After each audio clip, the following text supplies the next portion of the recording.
Story and character development have always been hallmarks of LucasArts. It's one of the things that we really have been focused on since the inception of the company.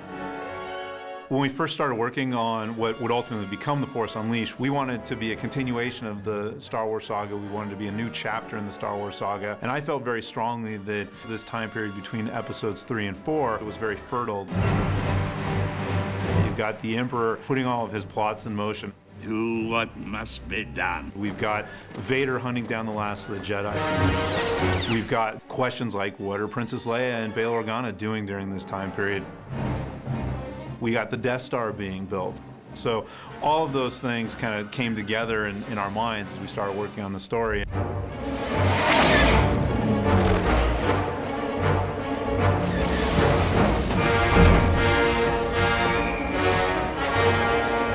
I think we all kind of recognize at some point that Vader has to be kind of the central focus of the story because, George made Vader the central focus of the entire saga.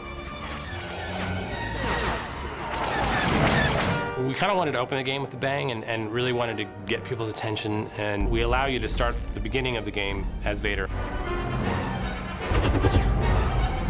So the first thing that happens when the player picks up the control is Darth Vader arriving on Kashyyyk because he knows that there is a Jedi that the Wookiees are hiding. The Jedi, of course, puts up quite a fight and is really one of the first unleashed opponents that you face in the game.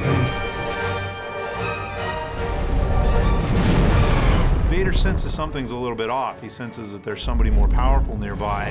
And so Vader just picks up his saber and he just goes to make the final blow, and then suddenly the saber gets pulled out of Darth Vader's hand, which we've never seen happen before. And Vader, of course, whips around.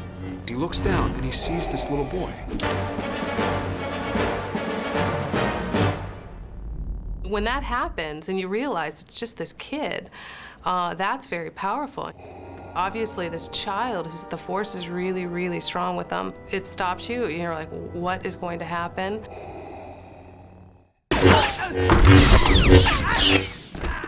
In that moment, Vader realizes that I can use this boy. He's really powerful.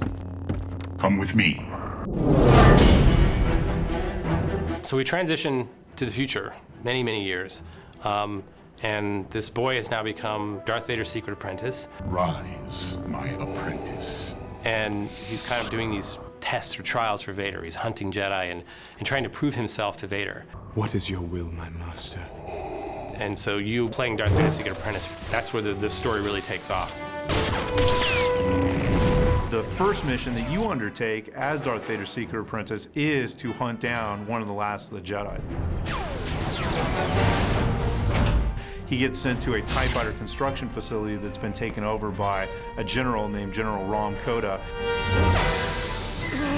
Vader tells him the Emperor can't ever know about you, so you need to kill everyone aboard.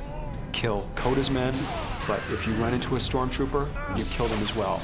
And that's because you're Darth Vader's secret apprentice, and he really wants to drive that home.